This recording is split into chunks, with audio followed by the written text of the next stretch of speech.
So then they run into me in the grocery store and they'd be like, hey, Mark, how's it going? Because they saw my truck, they see my shirt, I'd be like, I'm sorry, I recognize your face. They'll tell me your name, I'm like, you got to give me your address. I'm like, okay, that's right. And I'll know exactly what we did for and what color it was. And like, then I'll remember all of it. It's like, I'm sorry, I recognize you by your house. Well, have random people that aren't you just put on a shirt, walk in, and see if they recognize the brand. I'll help you carry on, for it won't be long till I'm gonna need somebody to lead. Cheers! And welcome to episode 11, I think. I do this every 11. It's like, I don't know what episode number this is. Episode 11 of Fuck Your Podcast. I'm Emma Pardo. And I'm Katy Martin. And we have a special guest host today, Marc Reitzel with Reitzel Roofing and Exteriors in Virginia Beach. Hello. So what are you drinking today, Marc? So you were included in the cheers. What are you drinking? What am I drinking today? Yep. I'm drinking my Wawa Frappuccino. Quality. So the afternoon frozen coffee. Yeah, the afternoon peak. While we're drinking water. So yeah. So you have a fun drink today. I have a water also, but yeah. Like I said in the last episode, Katy and I started that with like the intent to be like, you know, because it was later in the day going like, oh, we're having a cocktail or oh, we're drinking a beer. And then we both decided to make healthy choices. And now we just have water every time. Yeah, no more soda for you there, huh? I know. Yeah. I miss it. I'll have it on the sodas. occasion. But like to the point where I won't drink as much. I'll have a couple sips and be like, ugh. So it's good. Anywho. Awesome. Well, today we plan on talking about running a business and how your involvement in the community, which is why we invited Marc as our guest today, because he has a business that has been in there locally for 15 years? Longer than that? 14, 15? Longer than that. 19 years. 19. Oh, I was wrong. Yeah, I knew it was a long time. So just having that footprint in and I've seen, even before we started doing anything related to your marketing, just your involvement in the community and things that, you know, the way that you would even post on your social media and the engagement that you get from other businesses, just some really smart things. But a lot of locals. Yeah, a lot of locals. Like people know who you are. People know who your business is, and that's important when you're to a local service-based company. So tell us a little bit about like the level of community involvement and some of the things that you do right now. There's a couple different things. That's one of my favorite marketing aspects is is the local stuff. The simple as sponsoring the soccer league, then you get your name on the back of the jersey. Right. As a matter of fact, I had people call and complain about employees. I'm like, I don't think my employee's out on a Sunday in a pink shirt or a blue shirt. Like, I'm sorry, because the logo just looked exactly like my shirt. So I would like to sponsor stuff there like that. Sponsor stuff at the schools, the kids' schools, at the church. That's one of the levels of it. But then it's just being involved in the community and then actually volunteering at the stuff. And you just wear your shirt, you wear your hat. You're not there to sell anything. You're not here to pitch anybody. It's just it's the PR aspect, yeah. Right. Like my daughter swims. So the summer swim league, when they have the meets that are at our home pool, I'll work the grill and help cook. And I just wear one of my hats and shirts, and then somebody will come and just start talking to me, and they just, oh, hey, wait, you're Reitzel? And then sometimes they're like, oh, you did work for me, or sometimes they're a new person. They're like, they need something done, or it just kind of gets the brand out there, and you're not even pushing it on people. I think there's a level of importance too that we always get caught up, in the today's age with digital marketing and how much exposure you can get and how much reach you can have digitally, and you sometimes lose sight of the little things that can make a huge impact locally. One of the things that just even when any of the times that I visited you, like knowing other business owners and just, that you've either worked with them in the past or you're a customer of theirs, they've been a customer of yours, and just the importance of supporting other businesses in your community can really, really push your brand. Yeah, there's a twofold thing to the other businesses I can think of. One of them offhand would be referral partners. Mm-hmm. And I don't mean a referral partner who you're going to refer somebody and you get a kickback. I mean, an electrician that we would use, hey, call this guy. A plumber that we use, hey, call this guy. HVAC. And then when they're at somebody's house and they need their roof, then they're going to tell them to call me. I mean, that works pretty good like that, where you're not getting anything out of it other than sometimes our job is to help a customer and I'm not the best person to do it. Right. It's outside of my wheelhouse or something we're not focusing on, or it's just a completely different trade. And they just trust us. So they're like, who do we call? And the second part of like working with business owners is that you have the younger guys in business who they're trying to learn something and they run across something new. And if you put yourself out there as somebody who's willing to help, like you've heard old saying, rising tide raises all ships. So if we can help other people become more professional, then we make everybody more professional. And now we've raised the bar for everybody. And you're teaching other younger business owners some new things. Yep. I love that. Absolutely. And I was going to say, that's something that I admire, is that you're one of the few in the industry that actually understands like the meaning behind PR. Like everybody looks at PR and thinks like, oh, I got this article in the newspaper, I scored this interview with this person, I'm on this news channel for this segment. No, it's literally about what can you do to relate to the public? What can you do to get in the public's eye? And all of that volunteering, or, like you said, let the name speak for itself. You're not out there going, I'm Marc Reitzel with Reitzel Exteriors, blah, blah, blah, blah, blah, this whole pitch. It's you're wearing the shirt, you're wearing the hat, and people are obviously going to look. It's going to catch their eye. They're going to remember it, So I think that's huge. And that's something that most people in the industry need to understand, is that sometimes it's not about the sales pitch. Sometimes it's wrapping your vehicle and then driving it to the soccer games. Right. And then just being seen in the community. And then it's the carnival at the kids' school and driving that there and then wearing your shirt. Like it's just right. Then they just know who you are. I think the one thing, it all kind of comes down to it's that consistency.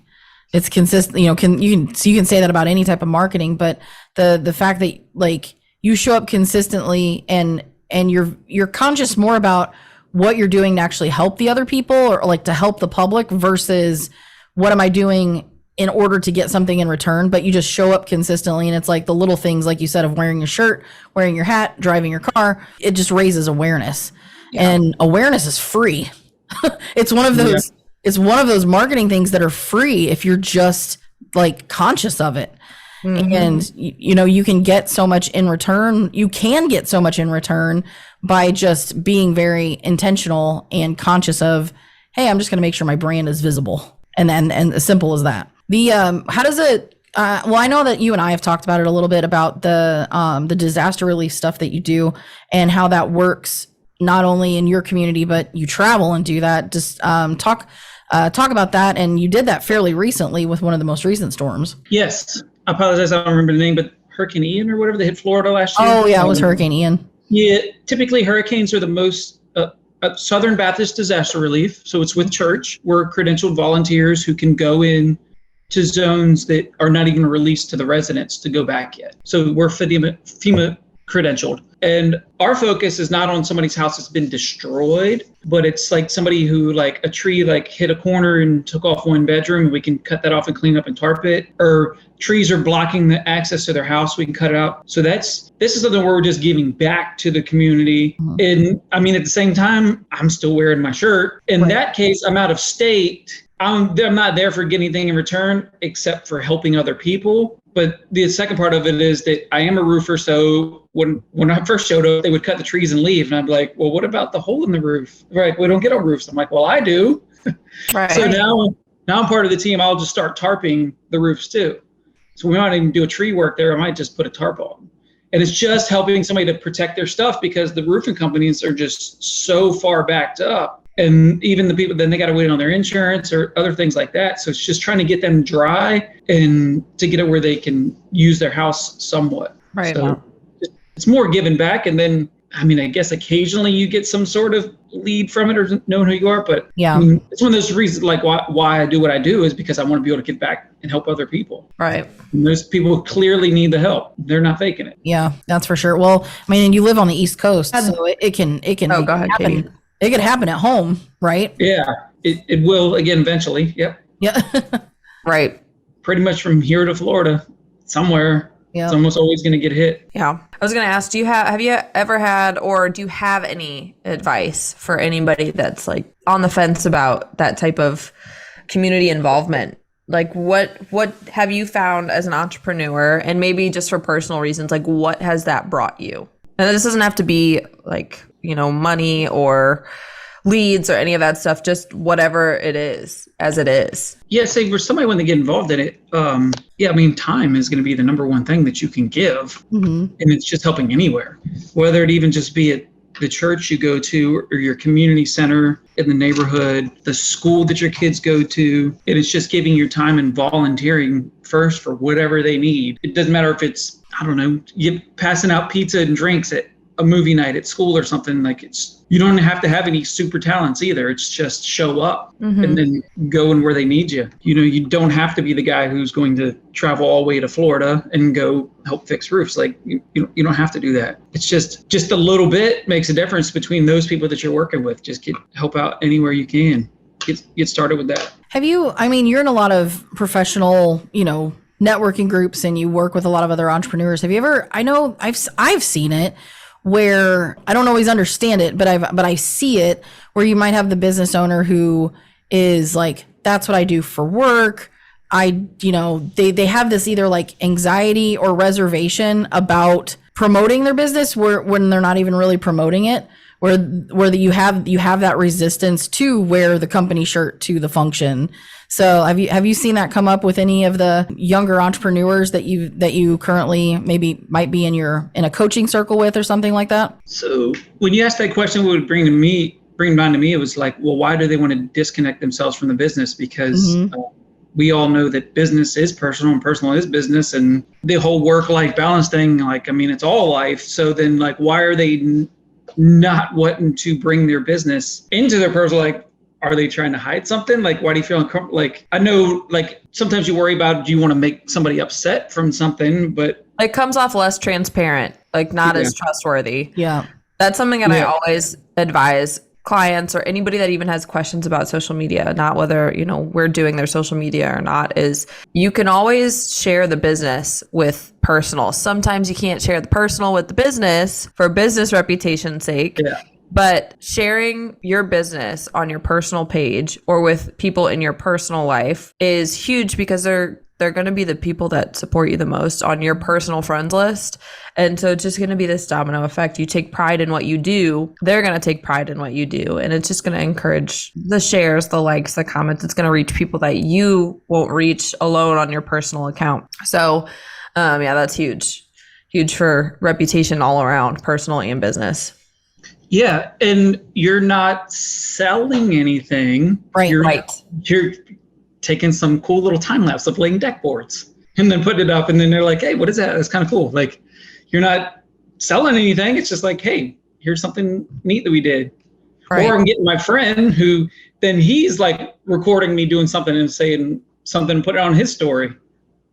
It's little stuff like that. It's not saying, hey, do you have a roof leak? Call me. Hey, do you want a new deck? Call me. It's just, here's something we're doing, and then try to bring a little bit of education along with it too, most of the time.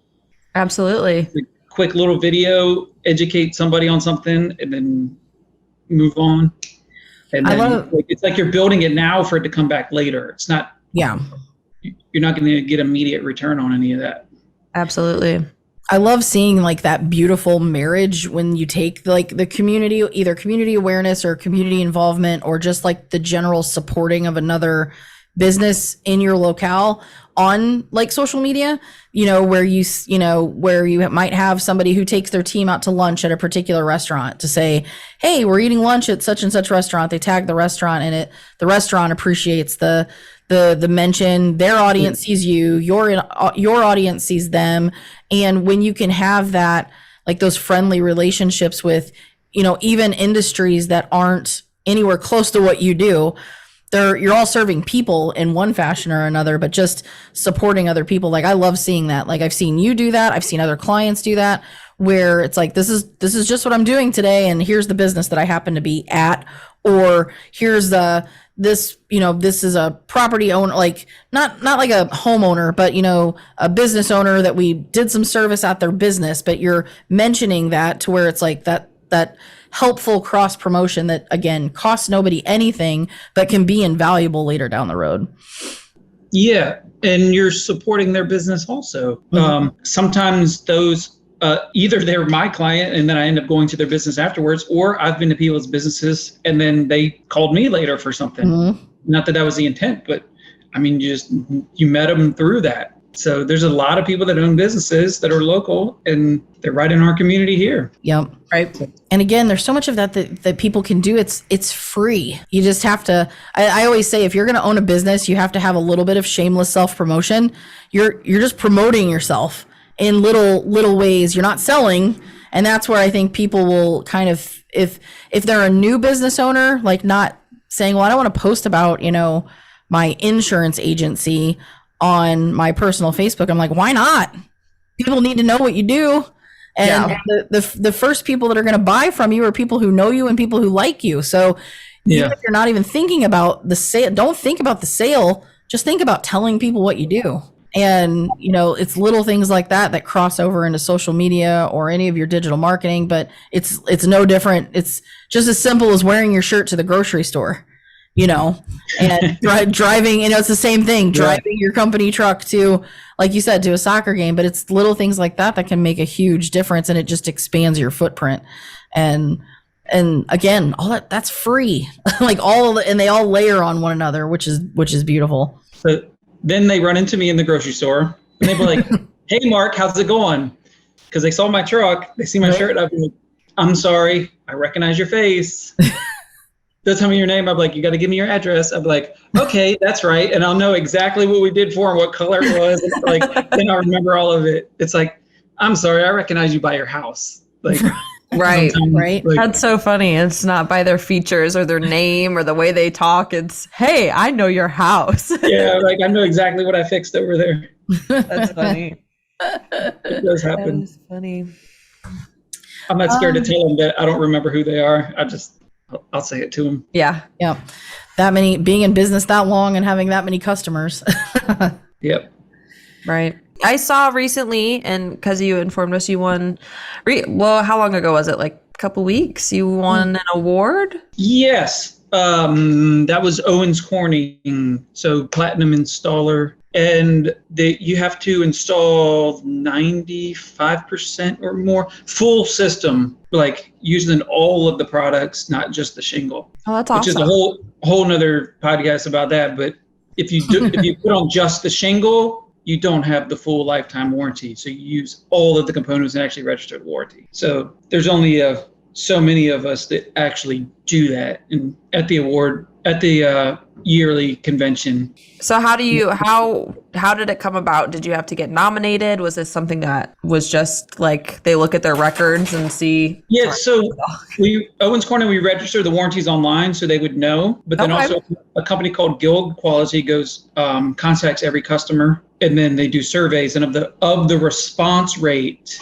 you have to have at least I think a 4.7 or 4.8 stars to even be considered like in there. And awesome. it's a long survey. Like not many people do it because I think it's like 25 or 30 questions when I've seen it. Oh, wow. That's crazy. Yeah, it's a long survey. Which means your customer service must be on point. Right. That helps with, ties into the community is what you've been able to provide and how you treat your customers, which is your community being a local roofer. That's huge. So congratulations, by the way. What we do to try to separate ourselves from others. Absolutely. Another thing we've done with Owens Corning was we put a free roof on for somebody. Oh, nice. So when I say free, like I was given all the materials. Mm-hmm. I had to provide the labor and the disposal and all that. So it's good because it's somebody it's through Habitat of Humanity and Disabled Veterans Association, whatnot. They put it all together, vetted who needed what. But it's just somebody who needed a new roof and could not afford it at all. So the manufacturer, Owens Corning, gives the shingles. The supplier, ABC Supply, gives all the accessories. And then I get the labor. So it's like kind of picked up from all over the place. And we just, we lose a day of labor and you can get back to somebody that needs it. Right. In that particular case, they send it out to media and actual news stations showed up in that particular time and shot videos of it. that wasn't the whole intent, but I mean, it's just kind of like the plus for doing it. Sure. That the marketing went out there. I think I've seen that that article or the segment that they had over this, and I believe, is it on your website currently, or so? Yeah, If you put the link on the website. Yeah. If you want to check out the video, anybody listening, it's on Marc's website, which we can link in description. Yeah, that was a great article. With all the community, like you said, you're involved in a variety of things. Is there one particular that kind of stands out to you that you're really passionate about, that connects with you more on a personal level, which is why you make sure that you give time to it? There's two of them, and we talked about one, which was the disaster relief. Right. And we want to go and get back to people because, I mean, I'm there to work. So I will work sun up to sundown. In 3 days, I'm getting done what another team did in an entire 7 days. So I like to do that. And the other part is Virginia Association of Roofing Professionals. So our state, we have a convention together of roofing professionals, commercial, residential, steep slope, manufacturers, engineers, so people in the roofing space. And we're all together as an association to help better the association through several different ways. So I've been on the executive board there, and I'm actually going to become the president next year. Awesome. And, literally just last week, we had a meeting through connections, set up a connection I did with the Virginia Department of Occupation Regulations, our licensing board for contractors. And we're invited to have a seat on the regulatory review board that literally writes the regulations for contractors' licenses. When our governor took office last year, he said every single state agency must cut down their paperwork to the least amount of regulations as possible while still protecting the public. So now this is a time where we can come in there, and there's different contractors on that board and on the regulatory review committee. But with our specialty between roofing and we were able to go there, and one of the big things we brought up was solar. According to our state regulations, solar is still new in a lot of places. It's new here. You could only install solar if you had 2 years of experience installing solar. So you couldn't get the license. Yeah, but the thing is, if that company goes and bolts a panel on my roof, now my warranty is no good. So how does that work? So now with the meetings, it's going to be proposed that there's going to be a license that you can do just rooftop solar if you already have a roofing license. So it's stuff like that. Or there's been some weird insurance laws. We fought one where workman's comp law. Did you know if you get in a car wreck, that it goes on a workman's comp and not on the car insurance because they were at work? And then guess what? So these commercial guys that do the government work, they can't have that. Now their rating is too low to be able to bid government work. So now they're out of business because they only do government work. So it's just a little regulations like that. So there's people don't even realize that they're not even part of this Virginia Association of Roofing Professionals. They don't even realize that we're helping them out. Right. Right. Yeah. And I mean, I know a lot of people in the roofing industry listen to this podcast just because of my network, but the importance of contractor regulations. So if you're just another listener, maybe you're a homeowner, the thing that's, you don't realize it, but you just assume that construction companies, they should be licensed, right? They should all be licensed tradesmen. And that's not the case. Every trade is different. Like obviously in most states, electricians, plumbers, and HVAC contractors, they have to have a license. But when you talk about somebody framing a house, somebody putting on a roof, that there's no regulation in certain states whatsoever. I mean, there's building code, they follow building code, but there's no permitting, there's no enforcement, there's nothing. So when you talk about in some parts, especially in the Midwest, where you have people that install a roof and it's done by two guys in a truck, that's a disservice to the public. So when you have these organizations that are really trying to put regulations in place that protect people, that's what the licensing's for, because you have a standard. And, and if you're a roofing contractor in the industry and you are in one of those states that you might be campaigning for licensing, a lot of contractors have gotten on board for that because it does help the community. And the more that you can get involved with those associations, the better off, overall it's going to be for everybody, because then you don't have somebody coming in at a reasonable price based on market value and somebody coming in and drastically undercutting because they just decided to open a roofing company yesterday. Yep. So I think that's great. There's an organization in Illinois, like I think it's the National Women in Roofing, that there's been some pushback of getting some other chapters in the state of Illinois for some reason. And I think it has to do with a lot of, they're trying to push for more union roofers, but when you're down here in the southern part of the state, they don't have that. You're not going to have that. You have that in Chicago, but you're not going to have that down here. But like in organizations like that, just getting involved to make sure that the industry has a standard and that we're all kind of following the same rules and we're playing on a level playing field, because at the end of the day, you want people to be, serviced well. You want customers to be serviced well, and you don't want that public image of, the negative connotation of the word contractor, or in some cases, the negative, connotation of a roofer. Like there is a standard and the regulations they abide by. So it's actually a really positive thing. And some companies don't realize that. And I wish they would do it in Missouri, but they've been campaigning for it. It's not going to happen anytime soon. Until the old guys are gone. The second thing is what you can do with the association is everybody talks about not having enough workers. So we focus on workforce development and actually have a training school that they can go through a class, and then it's all paid through for grants in a local community college. And now they've already got 60 hours and have learned safety and most of the basic skills to install either low slope or steep slope roofing. And so then you get that certification. I mean, anybody's going to hire you. Right. Like, you have a license, you have that certification. Cool. Okay. Yep. You got a job. I wish it was that easy with marketing. Here's your certification. Well, and I wonder, things like that are great, because I know we've talked about it in other conversations, and I think in one of the other podcasts, just with the dynamic of the workforce changing, what other levels of community involvement can even just individuals or companies make to say, hey, there are jobs like this out here. Like it's, there are like this is still a viable profession. This is still a skilled trade, where it was like 20, 30 years ago where like society in general was just saying, hey, we don't really need you to go to college for X, Y, and Z anymore, or we don't need you to go to a trade school anymore, or you have less and less people who started working construction, during the summer when they were in high school. And so, honestly, there's an entire generation of people, I think millennials might be one of them, where you were pushed towards trades or you were pushed towards professions that had nothing to do with things that we still always need. You're always going to need to build houses. You're always going to need to build highways. You're going to need electricians and plumbers and roofers and all of that.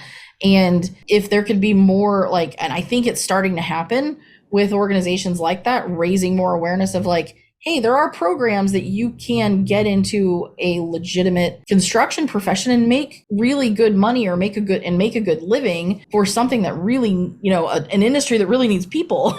Yeah. And part of your community involvement also works when you are recruiting, then people know who you are. Right. So that's good too, that they've seen the trucks around normally. So then when you're actively recruiting, they know who you are. Right. It's easier to hire. I think we interviewed somebody 2 weeks ago and was like, have you heard of us before? They're like, no, but I guess you did a roof for my cousin. I was like, okay, well, some sort of ties. Yeah. Being in business that long, I wonder how many we could play the 7 Degrees of Kevin Bacon game. Just play it with Reitzel Roofing and Exteriors. Yeah. Find a random person in Virginia Beach and just say, do you know this? How many degrees does it take before somebody's heard of or done business with? Yeah, probably 2. Especially in the part of Virginia Beach where your office is, because you don't live very far from there either. Right. So it'd be real easy. How many people that'd be a fun game. How many people at Wawa know who you are? I don't think I go in there and don't know somebody. Just have random people that aren't you, just put on a shirt, walk in and see if they recognize the brand. It'd probably be a pretty easy game. You don't want to put money on it. So new employees say it does happen. Really? We'll walk right up to them and say something to them. They'd be like, I have no idea who that person was. I was like, well, hopefully it was good. Right. Well, then I guess, Marc, tell us what you do when you're not working or doing community work. What I do when I'm not working? Yeah, what do you do for fun? What do you do that's, I don't know. Well, I'm not family. I'm not far from the beach. Okay. So going to the beach is always fun. And then one of Katie's things, we like to jet ski. So we live on a little creek here. So it's kind of shallow here, but we can work our way out and then get to deeper water and then have somewhere to ride. So it's not bad. It's only like 15 minutes from the house to be able to go over there. So we like jealous. We like getting on the water here. And then what's funny is Virginia, we have the beach. We also have mountains. So we have mountain property, which is just acreage, but we're looking to build there. So then it's always fun for me to get to go there and just do some of the upkeep on it or clearing, or we put a garage up and now we're trying to look at starting building a house. So that's awesome. The mountain people like to go to the beach. The beach people like to go to the mountains. So it kind of works. Right. You got the best of both worlds, sounds like. What is it? It's not, well, I mean, obviously you live like really close to the beach and the mountain. Right. It's not even that far of a drive. Yeah, it's like 3 hours. It's not. No, I mean, I can go after work and then stay the night and then get up and do whatever the next day. Right. Yeah. I think it's also like that beautiful part of the country. Like I had some friends that lived in South Carolina and they were in this optimal spot where it's like it's an hour and a half into the mountains or was 3 hours to the beach. So you could have the best of both worlds, Yeah. Each day it wasn't too crazy far of a drive, but they could be in the mountains really soon too. But how's the jet skis holding up this season? They're doing good as long as we just stay out of the mud. That's it. I think I killed mine yesterday. Oh no. It wasn't yesterday, it was the day before. I think we were docking into shallow of water. We didn't realize like the water was still really shallow, like getting, even in the no wake area of that part of the lake. And we're pretty sure we sucked in a ton of sand and rock into the intake. So I do that all the time. It'll be fine. Like got all the bells and whistles and the motor overheated. So we're like, nope, get it out of the water. And so now we got to fix it. That's a regular occurrence for me. Is it? Yeah. Just take apart the intake, clean it out, flush the water out, or flush it all out, and then it'll be fine. My brother was the one on it when it happened, and he's like, so you just tell me what it costs and I'll pay for it. I'm like, dude, that could have happened with any of us on it. Like we've been running it up in the sand all damn weekend. So right. So yeah, it'll be all right. I wasn't gonna blame it. On him. You did that storm end up amounting to anything? You guys have a nor'easter go through? Yeah, we were supposed. See, that's what's funny is nor'easters and hurricanes or whatever. Like they'll forecast doom and gloom, and then you get nothing. Or sometimes it's like, oh, it's going to hit North Carolina, and guess what? Boom, it hits us. Right. So what it did. So this time it settled a little. Like right now, it's been raining the last couple of days, but the wind didn't come in here. Oh. So now we're used to all your weather moving west to east. Mm-hmm. Well, during a nor'easter, with the way it spins the other way. So now, although it's an onshore breeze and all the water, it's moving east to west, and it'll rain like this for like 3 or 4 days. That's what a nor'easter is. Yeah. And normally it's stronger winds, but luckily we got the strong winds first on Friday, and then Saturday, Sunday, Monday, and today, and I think a little bit tomorrow is going to be the rain. Now, when you mix the two, then that's when it's a problem. Yeah. And a lot of people have leaks. Yeah. So that's a good or a bad thing for the roofer. But like, okay, good. We missed the storm because we're already busy enough. Yeah. Where you say, oh man, I wish I had a bunch of calls. Like, nope. I think we're good that we missed the storm. Right. Nobody wants a big storm to hit them. No, not it. Didn't you guys recently just have? Was it a tornado that went through? Which is very rare here. Yeah. Like, normally the tornadoes we get are a spinoff of a hurricane, and it's like an EF0, and it messes up like one house. This hurricane or this tornado was like 150 to 200 houses completely destroyed. Wow.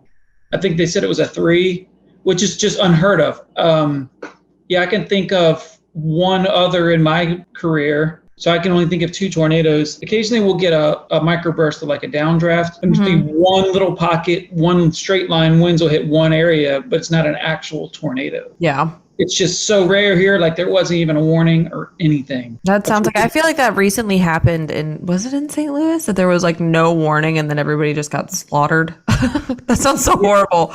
But was it was that or it was hailstorms? It was in Dallas. I can't remember. Oh, well, it sounds so different, St. Louis and Dallas, but it's just because I know a family member was talking about it. I can't remember if it's Cole's family or if it was St. Louis. Well, it was the same week because Dallas had that storm, and then St. Louis, we were at the soccer game when that it was a tornado. Mm-hmm. It ended up, I don't know if the tornado, I don't think ended up touching down until it got into Illinois, but the storm brought all the hail. And then the Amazon facility was like the year before that. And that was, that's right. I remember that. Yeah. That was, I was we were coaching soccer that night and drove past it on our way home. So like after the tornado had cleared out, like where we were at, the temperature was like almost 90 and it was dark out. Like the storm hadn't made it to where we were, but it had already pushed through, and then it kind of swung northeast. So we ended up not driving through it, but it had already leveled that one side of the Amazon facility and like part of the houses over by the college and stuff. But yeah, that was crazy. But yeah, the storm that hit when we were at the soccer state, that was just the middle of May. That wasn't that long ago. Or no, that was April. Oh, no, I think it was April. Yeah, it was April. I keep thinking it's June already. We got a couple more days.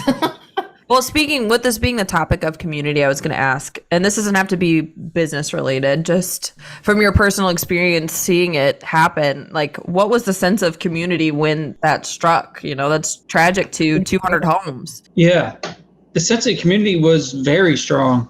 I was in there the next day, not soliciting work. Was actually called by people, but almost every house, there was people outside that weren't always, there was a bunch of contractors, city workers and whatnot. But I was watching people like cleaning their yards, and then they're helping the neighbor clean their yards. If anything, as bad as the bad experience, it brought all the people out of their houses. So they were in their streets and going around and actually meeting their neighbors that they might have lived next door for years and never even met them. Right. So that's what's so crazy is like, as I went from an apartment, like I feel like in an apartment, you don't really talk to your neighbors there, but like in a house, like I could tell you I've talked to maybe 2 of my neighbors the 10 months I've lived here, like actually being in a house. So that's like something that I think is dying out, is actually knowing your neighbors and trusting your neighbors with anything. So that's huge as far as community goes. Yeah, I think sometimes it depends on the community that you grow up in. Because like ours, like there's this little like loop like where our actual street is and all that. And I was like, man, our kids are growing up in a bubble that they don't even realize how the real world is outside is. It's not like this where you walk around and know everybody and are welcome in so many different houses. Right. But then again, I've been in this house like 10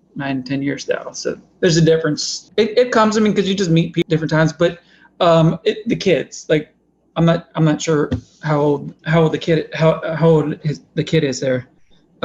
It's not your son, it's his son. He's in elementary school. He's 5. He just turned 5 in March. Yeah, so he's in preschool, so he'll start kindergarten in August. So he was only going Tuesday, Thursdays.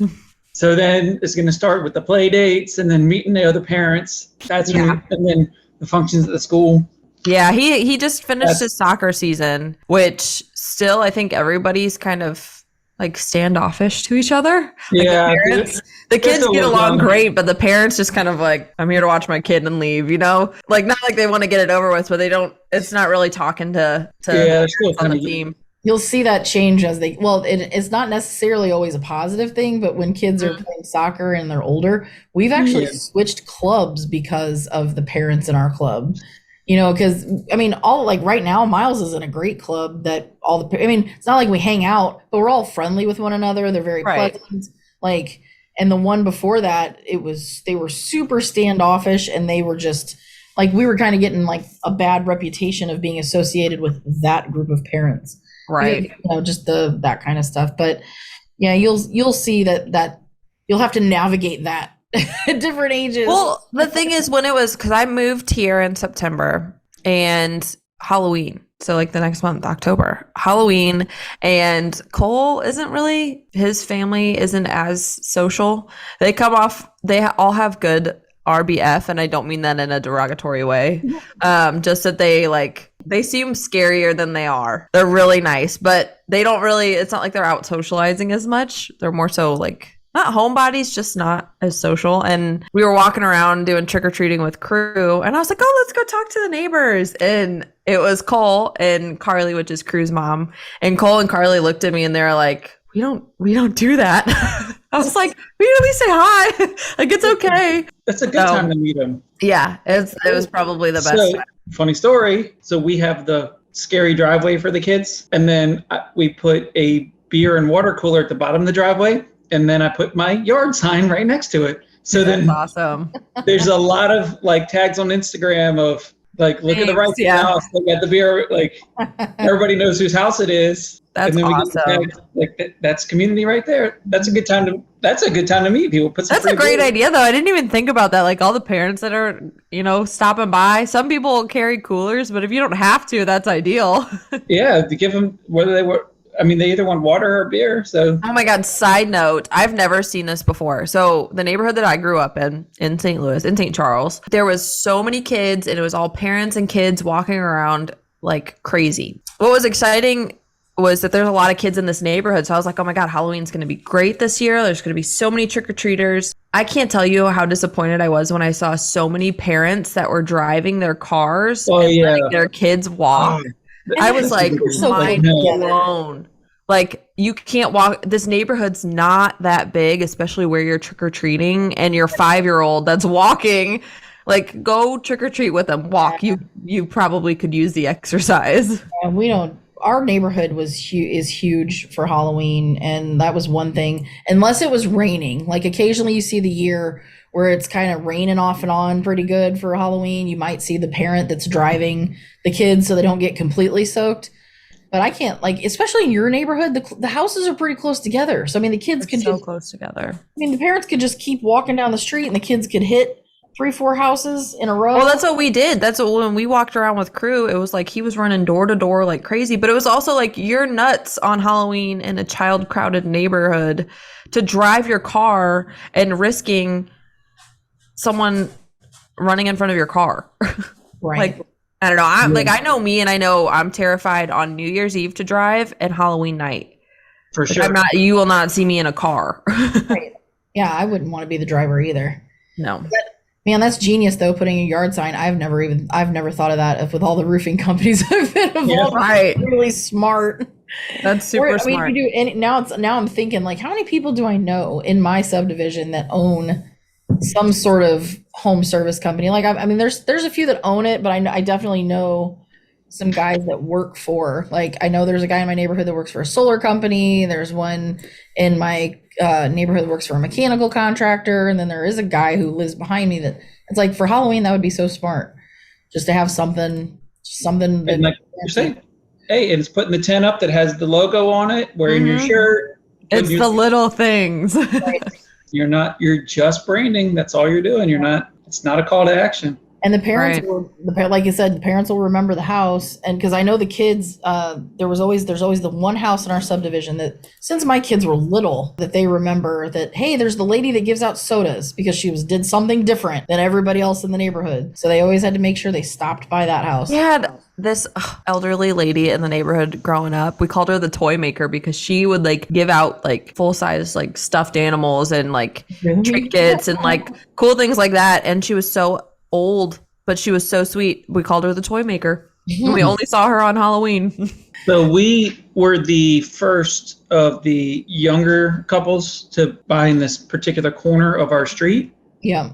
And it was surrounded by all super old people, lights off. So we had to become the full-size candy bar house to get people to come here because they have to walk past 4, 5, 6 houses with no lights on from each direction with no lights on to get to us. And then now that like the word has got out that I think last year we had pretty close to 200 full-size candy bars, and they were gone before the night was over. It was kind of crazy, but that's another way to get them to come to your house. Full-size candy. Absolutely.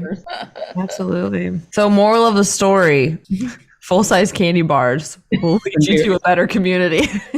Full-size candy bars, give those out and give out beer, then you'll have plenty of work. Yeah. Well, there you go. That's awesome. It's a super cheap marketing technique. Yeah. Absolutely. All right. Well, we want to thank Marc for being the guest host today on the podcast. Marc, where can people find you and your company?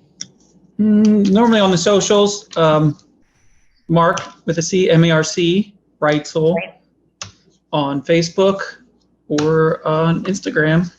And then my company would be ReitzelExteriors.com, built by some wonderful ladies. That would be us. And if you're looking to hear a certain topic, to the listeners, if you want to hear a certain topic, if you need advice, if you're just wanting to get a shout out, You can follow us on Instagram at F__K your pod, or you can email me at Emma@99creatives or Katy at 99 creatives. Yeah, with that being said, don't forget to buy your beer and full-size candy bars, and don't forget to do the damn thing. Okay, bye. Adios.